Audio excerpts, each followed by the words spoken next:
In this video, we're going to look at how we analyze the graph of a rational function and how we can use that information to help us graph rational functions. So there are 7 steps that we're going to follow when trying to analyze the graph of a rational function. So the first thing that we always want to do is take our function and factor it if it's at all possible for both the numerator and the denominator, because that's going to help us find a bunch of key features in our rational function. And then once it's factored, we're going to use the factored form to find the domain. So we look at domain restrictions in our denominator. After we've factored it, if there are any factors that they have in common in the numerator and denominator, we are going to reduce that so that we can write our function in its lowest terms. So once we have the function in its lowest terms, we will find the x and y intercepts of our graph. And we'll do that algebraically by plugging in 0 for the y to find the x-intercepts and 0 for the x's to find the y-intercept.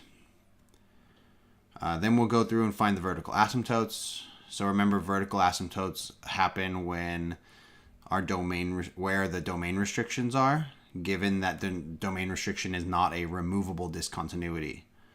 So in that case, we would have a hole. We also look to find horizontal and oblique asymptotes. So we'll use those cases where we have to look at the degree of the numerator and the denominator and compare them to determine what the horizontal asymptotes or oblique asymptotes would be. Then we're going to jump into a graphing utility, whether that's your graphing calculator or something like Desmos, to actually graph it. And we're going to then transfer that graph onto our paper. Now, when you're transferring it to your graph paper, there are a few things that I want you to do. First, we want to make sure that we draw all of our asymptotes. That will make sure that we have a good representation of our graph. And then secondly, you're going to use the table feature on the graphing calculator to find and plot at least 3 points for each section of the graph. So if the graph has multiple parts, then we want at least 3 points for each of those parts, so that we can get a good picture and a good sense of what our graph looks like.